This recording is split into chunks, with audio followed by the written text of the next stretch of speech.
Good morning, Trump's family. Have a good day and God bless you. Thank you for always watching and subscribing to the channel. Alright, without further ado, let's get into the news. And Katie Hobbs, who hid the entire election cycle out there in Arizona. And currently, right now we have some counties in Arizona who refuse to certify this election out there has been named in a huge scandal with the FTX stuff going on right now. And that is huge because this is someone who stole a bunch of money and then gave it to his Democrat friends and Republican friends who are going to continue to push the Ukrainian first stuff and continue to push the COVID lockdown stuff and the vaccines and open borders.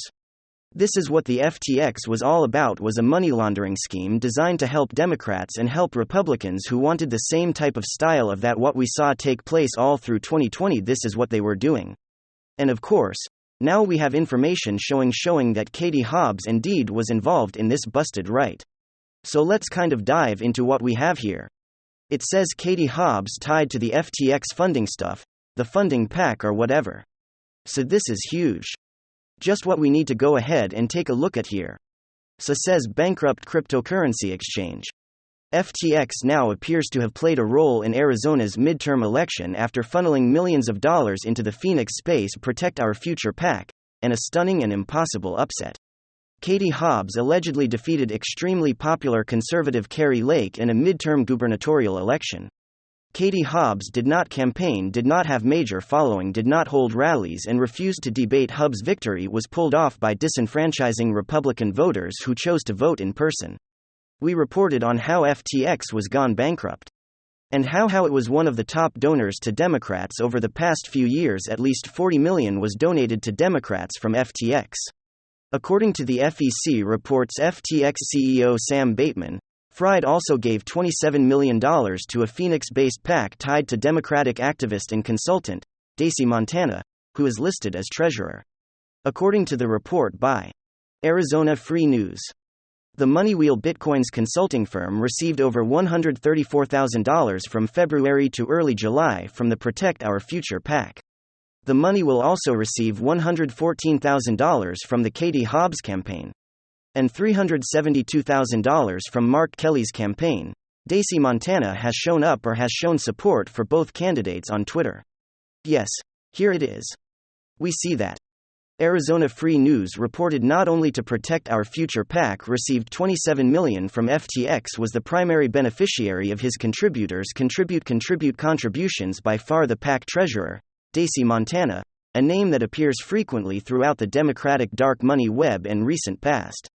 Montana also chaired the Way to Lead PAC and Not Our Faith PAC, both organizations that receive major funds from Democratic dark money funders like George Soros. According to the FEC, Friedman's millions came via for payments from February to June 9 million, February 4 $4 million, March 15 $10 million, in April 14 $4 million, on June 13. It appears that Montana received a good cut of Friedman's millions to Moneywheel. Montana's consulting firm received $234,000, of course, directly tied into the Katie Hobbs campaign. And this is how Democrats do it.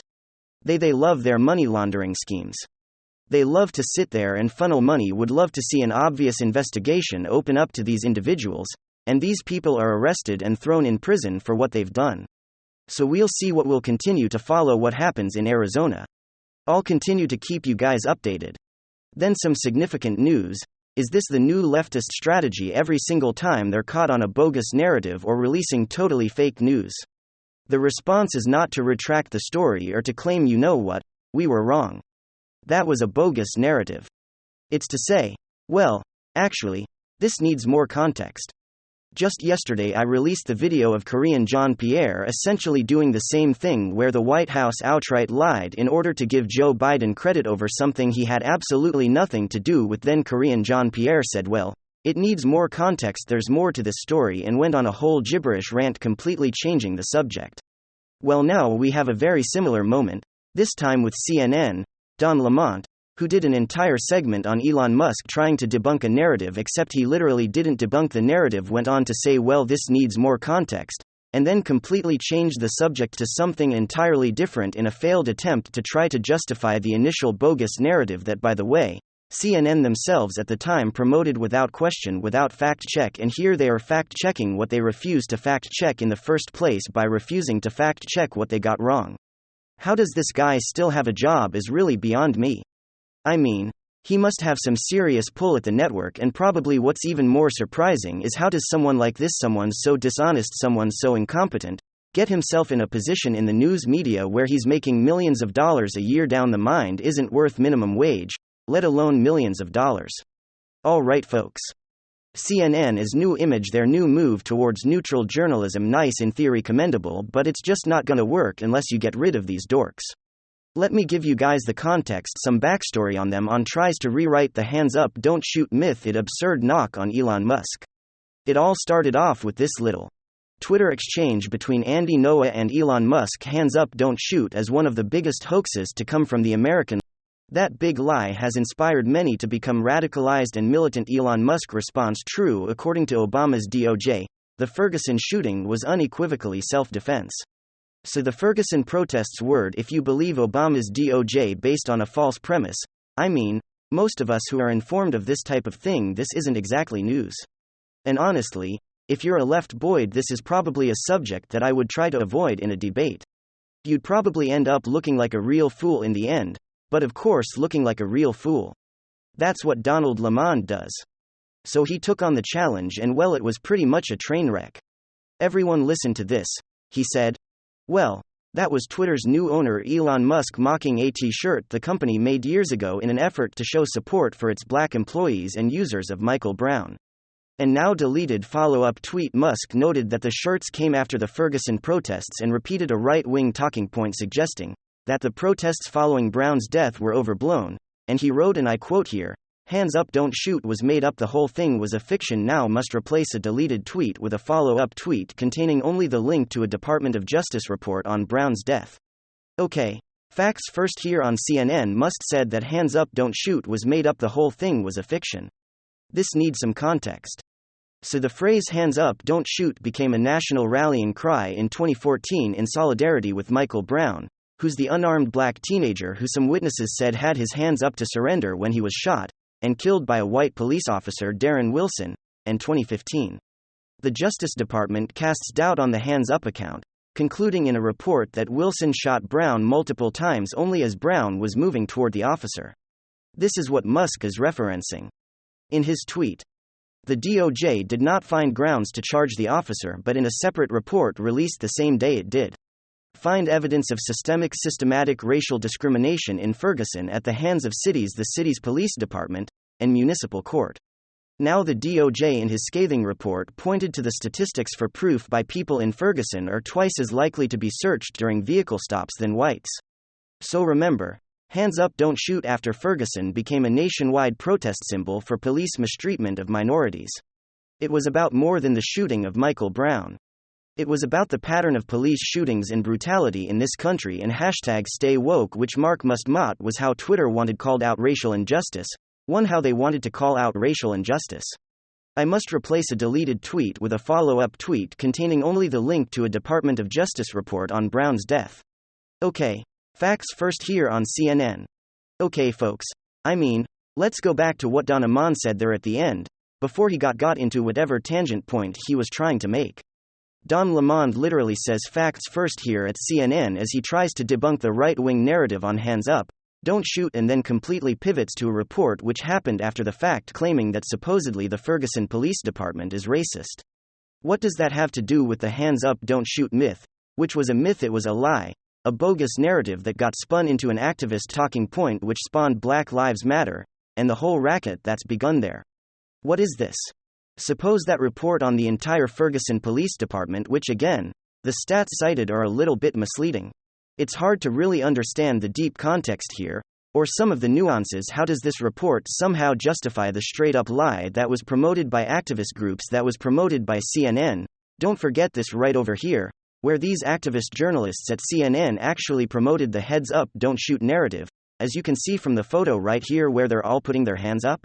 Well, very simply, that's not an excuse that justifies absolutely nothing. Don them on with his facts. First, CNN fact check of Elon Musk promoting his right-wing talking point is essentially saying, well, I mean, Technically, if we look at everything, if we look at the whole macro picture, it was justified because my Ferguson Police Department racist. I have a word that I want to say right now, but obviously, I have to hold back. What I will say is, that's one of the dumbest things I've ever heard. But this is nothing new. Every time the left gets caught, they say, well, actually, there's more context, or in the case of Juicy Smell. Yay. Actually, for instance, that's a great example. Juicy Smelly, a straight-up faked the hate crime during one of the most divisive political moments in American history, thanks to the media. And once the truth came out, and once people realized that the whole thing was a hoax, a deliberate hoax to promote himself as some sort of activist hero, well, what was the left wing saying? Well, I mean, the facts of the matter here don't really matter. Because Juicy Smell was highlighting a real problem. You know, the real problem of Trump supporters being absolute evil, terrible people, and Donald Trump's America MAGA country being a violent, dangerous place for minorities, absolute lunatics. I mean, this is what they do. They dig their heels in, they double down, they justify, they distract, they go on a tangent that has absolutely nothing to do with the issue at hand. But the simple fact of the matter is the hands up don't shoot narrative was a lie. Just like all the other lies involving Kyle Rittenhouse, Jacob Blake, and some would even argue, Mr. Floyd, it's nothing but constant lies, and it has real devastating impact. You know, people lose their lives, cities are burnt, the very delicate social fabric that's holding American society together is ruptured because of these narratives. You don't get to do that. You don't just get to inject venom into society and then say, well, you know, it might have been a lie. It might have been a totally bogus narrative that was debunked and led to mass rioting, fire, and death. But my Ferguson Police Department bad, but more Police Department bad. America, racist, white people, racist, bad. I mean, these are the signs of a bad person, of bad people, people who are willing to spread malicious lies. They're willing to forego the truth as long as it advances their narrative and their cultural power. And this is what we see from them all the time. And when you're looking for just a little bit of self-reflectiveness, you know, maybe an acknowledgement or an apology of wrongdoing. We got this story wrong. We were wrong. Instead, you get this condescending garbage from Don Lemon as he continues to pile onto the media attacks against Elon Musk. And you'll wonder why CNN is failing. You wonder why Don Lemon lost his show, and is now a morning show host, except no, you don't wonder at all. It's extremely obvious. It's right in front of you. These people cannot and should not be trusted because they are liars. And even on top of that, they are malicious liars with extremely selfish intentions. I mean, just think about the context. They're willing to destroy American society and pit Americans against each other, whether it be by race, gender, or political affiliation, as long as it means they're advancing their grasp on cultural influence, and they're generating clicks. These are terrible people. Thanks for joining us on today's episode of Open Source News. Don't forget to like, share, subscribe, and turn on the notifications.